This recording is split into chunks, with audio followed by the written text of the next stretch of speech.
الحمد لله رب العالمين والصلاة والسلام على سيد الأنبياء والمرسلين وعلى آله وأصحابه أجمعين وبعد. وقد قال الله تعالى في القرآن الكريم: أعوذ بالله من الشيطان الرجيم، بسم الله الرحمن الرحيم. ألف لام ميم أحسب الناس أن يدركوا أن يقولوا آمنا وهم يفتنون ولقد فتنا الذين من قبلهم فليعلمن الله الذين صدقوا وليعلمن الكاذبين. அல்ஹம்துலில்லாஹ். அல்லாஹ்வுடைய மிகப்பெரிய கிருபையின் காரணமாக சங்கை மிகுந்த ரமலானுடைய மாதத்திலே நாங்கள் 10 நோன்புகளை நிறைவு செய்தவர்களாக புனிதமான சங்கை மிகுந்த இந்த நாட்கள் மிக வேகமான முறையிலே எங்களை விட்டு பறந்து போய் கொண்டிருக்கிறது. இந்த நேரத்திலே இந்த மாதத்தை நாம் ஒவ்வொருவருமே பயன்படுத்திக் கொள்ள வேண்டியது என்பது எங்கள் அனைவர் மீது உள்ள மிகப்பெரிய கடமையாக இருக்கிறது. அருமை நபிகள் நாயகம் ஸல்லல்லாஹு அலைஹி வஸல்லம் அவர்கள் சொல்கிற பொழுது சொன்னார்கள், எந்த ஒரு மனிதனுக்கு ரமலானுடைய மாதம் கிடைக்கும் பெற்று அந்த ரமலானுடைய மாதம் ஒரு மனிதன் அவன் அதை பெற்றுக்கொண்டு அது முடிவடைகின்ற நேரத்திலே, நிறைவடைகின்ற நேரத்திலே அவன் மன்னிப்பு பெறவில்லையானால், ரமலான் மாதம் வந்தது, அதுவும் முடிவடைந்தது, அமிதமான நேரத்திலே அதனுடைய முடிவில் ஒரு மனிதன் மன்னிக்கப்பட்ட மனிதனாக ஆகவில்லை என்று சொன்னால், ரஹிமான் அதாவது ரஹிமான் நபி அவர்கள் சொன்னார்கள், அவனுக்கு அதாவது மிகப்பெரிய துரதிஷ்டவாதி, இன்னும் ஒரு அர்த்தத்திலே அவன் மிகப்பெரிய நஷ்டவாளி என்பதை நபி ஸல்லல்லாஹு அலைஹி வஸல்லம் அவர்கள் சொன்னார். அந்த அடிப்படையிலே நாம் ஒவ்வொரு அமல்களையும் செய்து கொண்டிருக்கிறோம். அதிலே மிக முக்கியமானது நம் அனைவருக்கும் தெரியும், சங்கை மிகுந்த ரமலானுடைய மாதம் குர்ஆன் இறங்கப் பெற்ற மாதம். குர்ஆனை ஓதுவது நமக்கு நன்மை தரும், குர்ஆனை விளங்குவது அதைவிட பயனுள்ளதாக இருக்கும். குர்ஆனுடைய ஒவ்வொரு கருத்துக்களையும் சிந்தனைக்கு எடுத்துக்கொள்வது எங்கள் ஒவ்வொருவர் மீது உள்ள கடமை என்பதையும் நாங்கள் இந்த ரமலானுடைய காலத்திலே நாம் நினைத்து பார்க்க வேண்டியிருக்கிறது. அந்த அடிப்படையிலே உங்களுக்கு ஒரு ஆயத்தை, குர்ஆனுடைய ஒரு வசனங்களை மட்டும் நான் விளங்கப்படுத்துவதற்கு ஆசைப்படுகிறேன். அருமையான சகோதர பெருமக்களே, இப்போது ஓதிய இந்த திருக்குர்ஆனுடைய வசனம், அதாவது சூரத்துல் அன்கபூத், ஹஜ்ரத் ஹாமிஸ் அவர்கள் அடுத்து வரக்கூடிய நாட்களில் அல்லது அடுத்து வரக்கூடிய ரக்காத்திலே ஓதக்கூடிய அந்த முக்கியமான சூரத்து, இதிலே சூரத்துல் அன்கபூத்தினுடைய ஆரம்பத்திலே அல்லாஹ் சொல்கிற பொழுது அலிஃப் லாம் மீம் என்று அல்லாஹ் துவங்குகிறான். அமிதமாக துவங்கிவிட்டு மிக முக்கியமாக, அதாவது ஒரு மனிதனுடைய நிலைமையை அல்லாஹ் சொல்லித் தருகிறான். குறிப்பாக நாம் அனைவருமே முஃமின்களாக, முஸ்லிம்களாக இருக்கிறோம், தொழக்கூடியவர்களாக இருக்கிறோம், நோன்பு வைக்கக்கூடியவர்களாக இருக்கிறோம். இந்த ரமலானுடைய மாதத்திலே அதிகமாக அமல்களிலே குர்ஆன் ஓதுவதில், அல்லாஹ்வை திக்ர் செய்வதில், தான தர்மங்கள் செய்வதில், இஃப்தார்கள் செய்வதில், இவ்விதமாக பல்வேறு விதமான நன்மைகளை செய்து கொண்டு ஆண்களும் பெண்களும் நாங்கள் முயற்சி செய்து கொண்டிருக்கிறோம். ரமலானுடைய காலத்தில் மட்டுமல்ல, மற்ற நாட்களிலும் கூட அதிகமாக தொழக்கூடியவர்களாக, இரவு நேரத்திலே கியாமுல் லைல், தஹஜ்ஜுத் தொழக்கூடியவர்களாக, துஆ கேட்கக்கூடியவர்களாக இருக்கிறோம். இவ்விதமாக செய்து கொண்டு வருகிற நேரத்திலே எங்களுக்கு மத்தியிலே ஒரு குறை இருக்கிறது. அதாவது எல்லா மக்களுமே சொல்லுவார்கள், நான் இவ்வளவு தொழுகிறேன், இவ்வளவு நோன்பு பிடிக்கிறேன், நான் துஆ கேட்கிறேன், எல்லா அமல்களையும் நான் செய்து கொண்டிருக்கிறேன், ஆனால் எனக்கு ஒரே பிரச்சனையாக இருக்கிறது, எனக்கு ஒரே கஷ்டமாக இருக்கிறது. எனக்கு அதாவது குடும்பத்திலே கணவன் மனைவிக்கு மத்தியிலே பிரச்சனை, வியாபாரங்களிலே பிரச்சனை, அக்கம் பக்கத்து வீட்டுகளிலே பிரச்சனை, இவ்விதமாக எல்லா விஷயங்களிலும் கூட அடிக்கடி நான் சொல்வதுண்டு, நான் என்ன செய்து கொண்டால் கூட ஒன்றுமே நடக்கவில்லை. அதாவது என்னதான் அமல்கள் இபாதத்துகள் செய்தாலும் கூட எனக்கு சோதனையாக இருக்கிறது. ஒரு சிலர்களுக்கு உடல் ரீதியான பிரச்சனை, ஒரே நோய், அல்லது மன ரீதியான பிரச்சனை, அல்லது பொருளாதார ரீதியான பிரச்சனை, வீட்டில் இருக்கிற தாய்மார்கள் சகோதரிகளுக்கு அவரவருக்குள் ஒவ்வொரு விடயங்கள் இருக்கின்றன. இவ்விதமான இந்த இடத்திலே ஆயத்திலே அல்லாஹ் ஜல்லஷானஹு தஆலா சொல்லி காட்டுகிறான், அதாவது முஃமின்களாக இருக்கிற நாம் வெறுமனே ஈமான் கொண்டவர்களாக நாம் இருக்கிறோம், அல்லது நான் ஒரு முஸ்லிமாக இருக்கிறேன், நான் தொழுது கொண்டிருக்கிறேன், இபாதத்தை செய்து கொண்டிருக்கிறேன் என்பதை மட்டும் நீங்கள் வைத்து உங்களுக்கு அல்லாஹ்விடத்திலே இருந்து சோதனைகள் அல்லது உங்களுக்குரிய பரீட்சைகள் வராமல் இருக்குமா என்று நீங்கள் நினைக்கிறீர்களா? அல்லாஹ் அதாவது மிக முக்கியமாக நாம் விளங்க வேண்டிய விடயம் என்னவென்று சொன்னால், எங்களுடைய ஈமான், அமல், இபாதத்து இவைகளை வைத்துக் கொண்டு நாங்கள் எங்களுக்கு எந்த விதமான துன்பமும் வரமாட்டாது, எந்த நோயும் வரமாட்டாது, எந்த பிரச்சனையும் வரமாட்டாது, எந்த விதமான கஷ்டங்களும் வரமாட்டாது என்று நாம் இருந்துவிட முடியுமா என்று சொன்னால் அப்படி அல்ல. ஏனென்றால் பெருமானார் ஸல்லல்லாஹு அலைஹி வஸல்லம் அவர்கள் சொல்கிற பொழுதே அவர்கள் சொன்னார்கள், உங்களிடத்திலே எந்த அளவுக்கு தீன் இருக்குமோ, உங்களிடத்திலே எந்த அளவுக்கு தக்வா இருக்குமோ, உங்களிடத்திலே எந்த அளவுக்கு அமல்கள் இபாதத்துகள் இருக்குமோ அந்த அளவுக்கு அல்லாஹ் உங்களை பரீட்சை செய்து கொண்டே இருப்பான். அதாவது சோதனைகள், சில சோதனைகளை தந்து கொண்டிருப்பான், சில பிரச்சனைகளை உங்களுக்கு தந்து கொண்டிருப்பான். இவ்விதமான இந்த நேரத்திலே நீங்கள் தளர்ந்து விடக்கூடாது, நீங்கள் தளர்ந்து விடக்கூடாது. அல்லாஹ்வின் மீது இருக்கக்கூடிய விசுவாசம், ஈமான், இது போன்ற விஷயங்களிலே நீங்கள் பின்னோக்கி சென்று விடக்கூடாது. நீங்கள் ஈமானிலே உறுதியாக இருக்க வேண்டும், தக்வாவிலே இறையச்சத்திலே நீங்கள் உறுதியாக இருக்க வேண்டும். அமல்களிலும் இபாதத்துகளிலும் இங்கும் அதிகப்படுத்தப்பட வேண்டுமே தவிர அவைகள் குறைந்து போய்விடக் கூடாது என்கின்ற விஷயங்களை எங்களுக்கு அல்லாஹ் திருமறையிலே குர்ஆனிலே சொல்கிறான். இந்த இடத்திலே அல்லாஹ் கேட்கிறான், அஹஸிபன் நாசு, மனிதர்கள் நினைத்துக் கொண்டிருக்கிறார்களா, அஹஸிபன் நாசு, மக்கள் நினைத்துக் கொண்டிருக்கிறார்களா, அய்யுதுரகு அய்யகூலு ஆமன்னா, நாங்கள் ஈமான் கொண்டு விட்டோம் என்று நீங்கள் சொல்லிவிட்டால் மட்டும் உங்களை நாங்கள் அவர்கள் சோதிக்கப்பட மாட்டார்கள் என்று மக்கள் நினைத்துக் கொண்டிருக்கிறார்கள். இது நாம் மீண்டும் மீண்டும் சிந்திக்க வேண்டிய விஷயம்.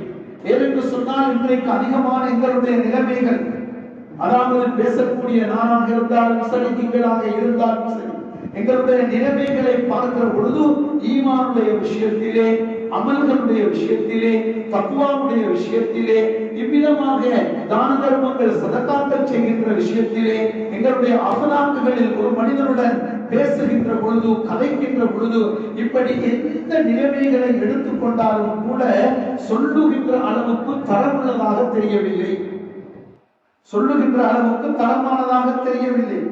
வேணுமென்றால் நான் சொல்லிக் கொள்வேன், நான் இப்படி இருக்கிறேன், நான் இப்படி இருக்கிறேன். இந்த செய்தியைத்தான் அல்லாஹ் கேட்கிறான். நீங்கள் வெறுமனே ஆமன்னா, ஐயகூலு ஆமன்னா, நான் ஈமான் கொண்டு விட்டேன் என்று நீங்கள் சொல்லிவிட்டால் மட்டும் அவர்கள் சோதிக்கப்பட மாட்டார்கள், அவர்கள் பரீட்சைக்கு உட்படுத்தப்பட மாட்டார்கள், அல்லது சில நேரங்களில் துன்பங்கள், துயரங்களுக்கு ஆளாக மாட்டார்கள் என்று அஹஸிபன் நாசு, மக்கள் நினைத்துக் கொண்டிருக்கிறார்கள். அப்ப நீங்கள் அப்படி நினைக்க வேண்டாம். அதாவது ஈமான்களிடத்தில் பெரும்பாலும் இருக்கிற குறைகள் தான் எல்லோருமே சொல்வார்கள். அதாவது ஏதாவது ஒரு பிரச்சனையை சொல்கிற பொழுது நாங்கள் சொல்லுவோம், நீங்கள் ஒரு சதக்கா செய்யுங்க, அல்லது நீங்க துஆ செய்யுங்க, அல்லது ஏதாவது ஒரு அல்லாஹ்வுடைய திருநாமங்களை ஓதுங்க.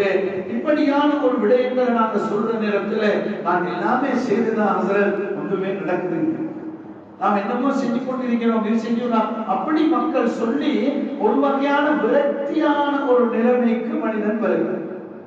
இந்த இடத்துல அல்லாஹ் சொல்கிறான், விரக்தி அடைந்து விட வேண்டாம். அல்லாஹ்வுடைய சோதனைகளோ, துன்பங்களோ, துயரங்களோ இரண்டு விதத்திற்கு வரும். அதாவது மனிதனை கஷ்டப்படுத்துவதற்கு என்பது அல்ல, மனிதனை கஷ்டப்படணும், அவனை புழுங்கி எடுக்கணும், அவனை சும்மா எந்த நேரமும் கவலையும் கண்ணீருடன் அவனை வைக்கணும். இதெல்லாம் தான் எனக்கு சந்தோஷம் இருக்குதுன்னு அல்லாஹ் சொல்லல. எங்களை பக்குவப்படுத்துவதற்காக, எங்களை புடம்போடுவதற்காக, எங்களது பாவங்களை மன்னிப்பதற்காக, எங்களுடைய தரஜாக்களை கூட்டுவதற்காக, எங்களுடைய உள்ளத்திலே இருக்கக்கூடிய அதாவது கசடுகள், கரைகள், இப்படிப்பட்டவைகளை நீக்கி பரிசுத்தப்படுத்துவதற்காக அல்லாஹ் சில விஷயங்களை உங்களிடத்திலே கொண்டு வருவான். இவ்விதமாக நீங்கள் கொண்டு வருகின்ற நேரத்திலே அது வரமாட்டாது என்று மட்டும் நீங்கள் நினைத்துக் கொண்டிருக்க வேண்டாம். அவ்விதமாக அல்லாஹ் இந்த இடத்திலே நமக்கு சொல்கிறான், தைரியமாக இருக்க வேண்டும். எந்த விதமான துன்பமோ துயரமோ பிரச்சனையோ வந்தாலும் கூட அவைகளை நீங்கள் கணக்கில் எடுக்க கூடாது.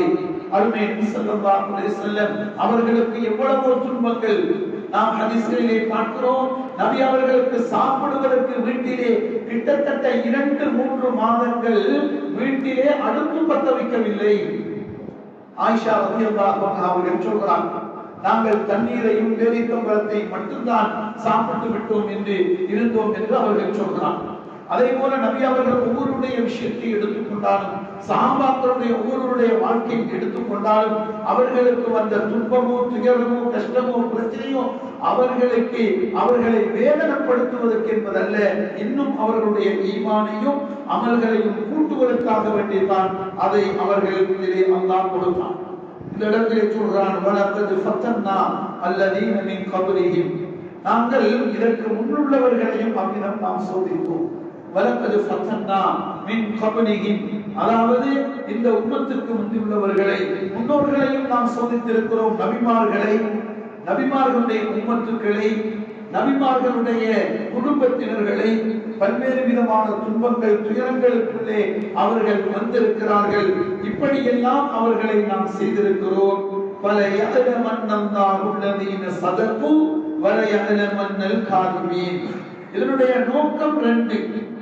ஒரு மூமின், அல்லாஹ்வை நம்புகிற மனிதன், ரசூலை நம்புகிற மனிதன், மறுமையை நம்புகிற மனிதன், அமல் இபாதத்துக்களை செய்கிற மனிதன், இவனுக்கு இந்த சில துன்பங்கள் அல்லது துயரங்கள் சோதனைகள் வருவதை அல்லாஹ் சொல்கிறான். 2 நோக்கத்துக்கு நாம் செய்கிறோம். ஒன்று, பல யஅலமன்னல்லாஹுல்லதீன ஸதகு, அதாவது யார் உண்மை விசுவாசிகளாக இருக்கிறார்கள், உண்மை ஈமான்தாரிகளாக இருக்கிறார்கள், உண்மை தொழுகையாளிகளாக இருக்கிறார்கள், உண்மை இறையச்சம் உள்ளவர்களாக இருக்கிறார்கள், உண்மையான அதாவது கலப்பற்ற மனதுடன் உள்ளத்துடன் அமல்கள் செய்கிறார்கள், நல்ல காரியங்கள் செய்பவர்கள் யார் என்பதை நாங்கள் அறிந்து கொள்வதற்காக, அல்லாஹ் அறிந்து கொள்வதற்காக அல்லதி ஸதகு, உண்மையாளர்களை அறிய வேண்டும் என்பதும், வல யஅலமன்னல் காதிபீன், இரண்டாவது யார் இதிலே பொய்யர்களாக இருக்கிறார்கள், யார் இந்த ஈமானுடைய விஷயத்தில், அமலுடைய விஷயத்தில் மற்றும் உண்டான காரியங்களிலே உண்மைக்கு முரணாக இருக்கிறார்கள். எங்களுக்கு மத்தியிலே நான் ஒருவரை பார்த்து, அதாவது நீங்கள் பொய்யன் என்று சொல்லியோ, ஈமான் விஷயத்துல அமல் விஷயத்துல பலகீனமான ஆள் சொல்லியோ நாம சொன்ன எங்களுக்கு கோபம் வந்தது. ஆனால் எங்களுடைய நிலைமைகளை, நிலைப்பாடை தெரிந்து கொள்வதற்கு உங்களை நாங்கள் இப்படி பார்ப்போம். உண்மையான யக்கீனுடன் இருந்தால் எந்த துன்பம் வந்தாலும் அவனிடத்திலே அல்லாஹ்வுக்கு முரணான வார்த்தைகளை பேச மாட்டான், அல்லாஹ்வுக்கு ஈமானுக்கு முரணான வார்த்தைகளை பேச மாட்டான், அல்லது ஷிர்க்குகளை உருவாக்கிவிடக்கூடிய வார்த்தைகளையோ செயல்பாடுகளின் பக்கம் அவன் போக மாட்டான். எந்த நேரத்திலும் அந்த உண்மையாக அந்த அல்லாஹ்வுடைய தக்வாவும் ஈமானும் அந்த மனிதனிடத்திலே இருக்கு.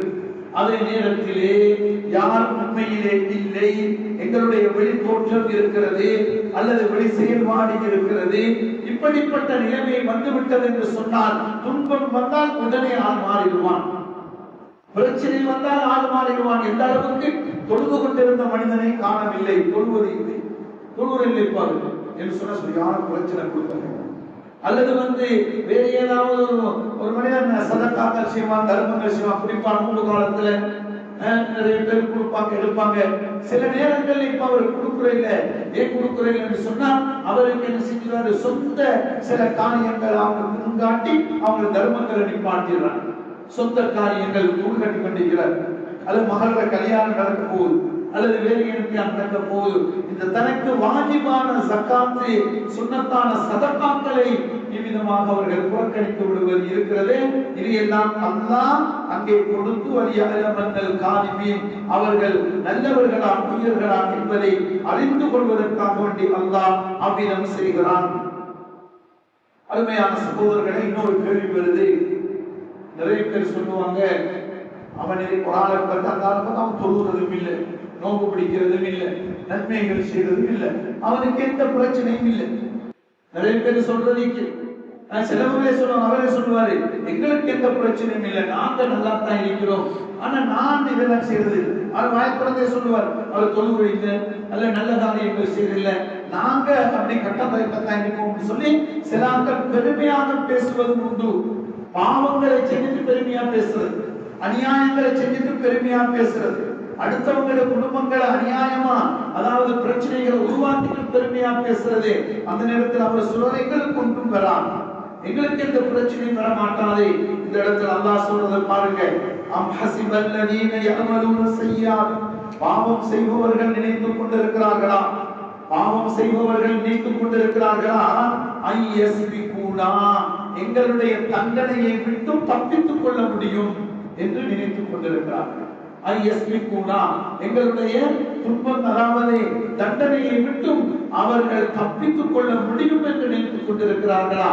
அப்படி நினைத்தால் சாஅமாயஹ்குமூன், அவர்கள் நினைச்சது மிகப்பெரிய தப்பு.